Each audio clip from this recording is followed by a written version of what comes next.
Hi, dear friends and subscribers. Welcome to Cricket Happenings with your host Ram today. And what you're going to see is we are going to look at the progress that West Indies is making after actually winning in fact, losing the toss against India in the fourth one day international, and actually, uh, Indians actually putting them into bat. And currently, West Indies are really struggling. In fact, I'm just going to take you live right now. There's a wicket which has gone. Lendy Simmons, who was a rock here, if you see the score of West Indies, it's 105 for 5 currently in the 28th over. And well, Lendy Simmons, very unfortunately, has been run out. Actually, it was Manoj Tiwari who is playing in this game who actually got the ball and hit a flat throw at the stumps, and Lendy Simmons was walking. Now, just imagine 67 runs. He was run out for 67 of 78 deliveries, 3 fours and 3 sixes. So superb innings from Lendy Simmons. And well, very, very unfortunate for West Indies that he has been run out. And that is a big blow to them because he was actually doing very well. He was not allowing any of the bowlers to settle and going for his strokes. And he did superbly. But unfortunately, he has been run out by Manoj Tiwari, and he's walking back to the pavilion. And currently they are 106 for 5, the West Indies. Kieron Pollard and Carlton Bogg is the crease. Kieron Pollard has already hit a boundary after coming here. He actually hit Tiwari, who bowled. He hit him for a boundary. In fact, Tiwari has bowled the second over 2 right now, and Carlton Bogg is not out on 2. Well, I'll come to that later, but what I'm going to do is I'm just going to cover some cricket news here, as the Australia would be playing 3 test matches, 5 one-day internationals in Sri Lanka against Sri Lanka. So that's the news that we have, and this is going to be two 2020s, which is going to kickstart the series for Australia against Sri Lanka.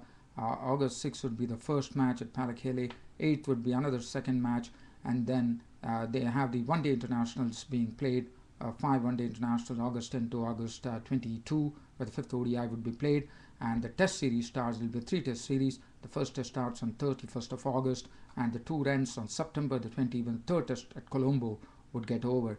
So that is the news which is coming in as far as cricket news is concerned. So Australia will be going to Sri Lanka. The other thing, well, I'm just going to talk about the match now. I'll take you live there as and when anything drastic happens.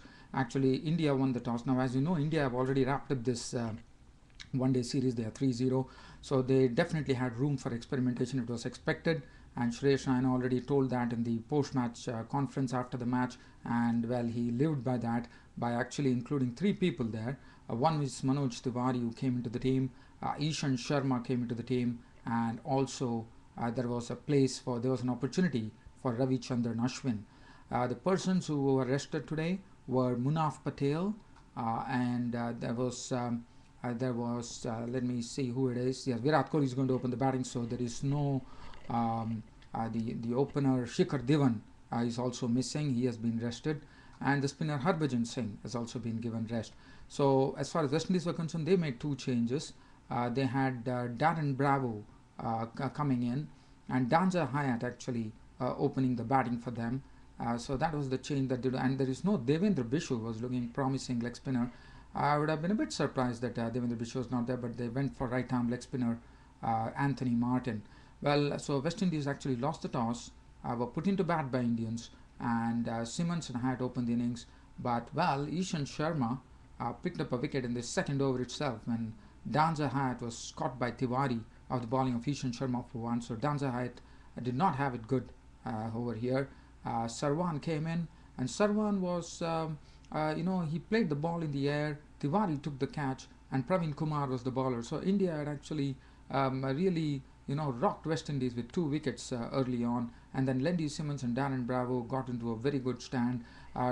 Basically, as I said, Lendy Simmons was the one who was in attacking mode, hit some very good sixes of the bowling of Ishan Sharma. Ishan Sharma came in for some tap actually, 5 overs, 1 for 28. Lendy Simmons was looking good, so he was looking in good nick. He was stroking the ball from the middle of the bat, and Darren Bravo, well, he was just staying there, but not looking very, very convincing. And then Mishra took his wicket. Now this was a googly. The pair had taken the score to 65 with the help of Lendy Simmons playing some glorious strokes.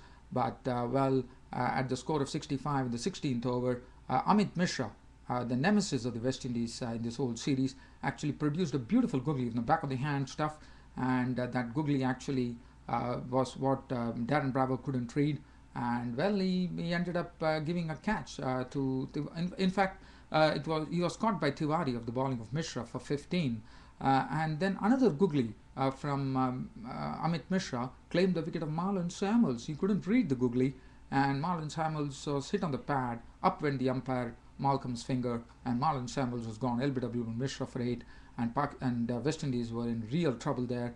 89 for 4 when Simmons departed, but Simmons going right now has really turned the tables on the West Indies here. Simmons gone run out for 67 of 78 deliveries, 3 fours and 3 sixes. So you can just imagine the score is 110, and the lion's share goes to Lendy Simmons.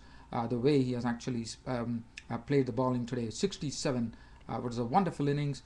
Very sad that this innings had to end. Kieron Pollard is not out on 8, and Carlton Bogg is not out on 4. Now, just going with the bowling figures, Praveen Kumar was absolutely superb. He gave nothing away to the openers, Danza Hyatt and Simmons, and also Sarwan, and really kept them in check, and also got the reward as he picked up the wicket of Danza Hyatt. In fact, he picked up the wicket of Ramdev Sarwan, who went for an airy stroke. In fact, Praveen Kumar had figures of 6 overs, 3 maidens, 15 runs on 1 wicket. Splendid bowling figures. Ishan Sharma was costly, 5 overs, 1 for 28. Ravichandran Ishwani was impressive, 7 overs, 1 maiden, none for 19.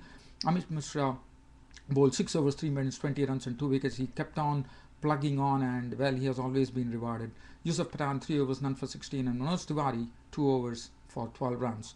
Well, I will come to that later now. I'll take you down to some cricket commentary here as Manoj Tiwari comes in and bowls to Carlton Bogg. Carlton Bogg tries to actually put it through the covers, but actually misses the ball, and it goes into the gloves of Parthiv Patel, the wicketkeeper. In comes Tiwari, bowls to Bogg, and Bogg this time gets a ball on the off stump, and he left it alone to be taken by the Parthiv Patel, the wicketkeeper. And well, the score 111 for 5. Tiwari comes in and bowls to Carlton Bogg, and Carlton Bogg this time cuts it right down to Yusuf Pathan at point, and he won't get any runs. So the score for West Indies right now 111 for 5 in the 30th over. Carlton Bogg is not out on 5 with no boundaries. Kieron Pollard is not out on 8 of 16 deliveries, 1-4 that he hit of Manoj Tiwari. Manoj Tiwari has bowled 3 overs today. The third over was impressive. He had given 12 runs in the first 2 overs. The third over was very impressive. He just gave away 1 run, so that's good. And Yusuf Pathan is bowling at the other end. And well, looking at the score here, West Indies again really struggling. First the breakthrough given by the pace bowlers, the swing bowlers, and then the spinners coming in and starting to really hit West Indies hard. So that is what has been the feature of this India-West Indies series. And well, for West Indies, well, they have something to play for in the sense that they have to salvage something and get a win under the belt. And for India, well, if they could actually win the match with the current lineup that they have today, that would make them all the more proud. Well, in the meanwhile, it's Yusuf Pathan coming into Carlton Bogg, and Carlton Bogg wouldn't get any run for this. So the first delivery has been bowled of the 31st over. So we are just waiting once again for Yusuf Pathan to go back from the top of the bowling order. Very short run up comes in and bowls to Carlton Bogg. Carlton Bogg whips it down to mid-wicket. Again, wouldn't get any single for that. In comes Pathan once again, bowls to Bogg. Bogg gets it on the right offside, and he will actually get a single. So Carlton Bogg is moving his score on to 6. Kieron Pollard is not out on 8, and West Indies are 112 for 5. As I said, we are on the 31st over, and for West Indies, they have to salvage something today. Whether they do it or not, that is left to question. But Kieron Pollard is there at the crease. As you know, Kieron Pollard, what pyrotechnics he is actually capable of. Well, if he gets going, well, the stadium in Northsound, Antigua, and the Vivian Richards Stadium will be really reverberating. Well, in comes Pathan, bowls to Pollard this time. Pollard gets into business right away, gets a single, and gives the strike to Carlton Bogg. So the 4th delivery has been bowled to Pollard. The 5th delivery comes in. Pathan bowls to Carlton Bogg. Carlton Bogg this time again wouldn't get any run, and the score stays at 113 for 5 in the 31st over. Well, dear fans, subscribers and friends, I'll be leaving you after this over, and hopefully I'll try to get a match report if at all I come early from office, or probably you will listen to my analysis on this particular match tomorrow. We are still waiting as Yusuf Pathan is preparing to bowl to Carlton Borg, and Carlton Borg wouldn't get a single. Score stays at 113 for 31 overs. The current run rate for West Indies is 3.64. So a long way to go, but Kieron Pollard will be keeping their hopes. As far as Kieron Pollard is there, West Indies would be breathing freely, and they know that they can still get a respectable score of probably 250 with Kieron Pollard there at the crease, but there's not much support to come actually. Well, dear fans, friends and subscribers of Cricket Happenings, unfortunately I will have to leave you right now, and I will be seeing you either today or tomorrow. Until then, it's Ram bidding goodbye. Thank you.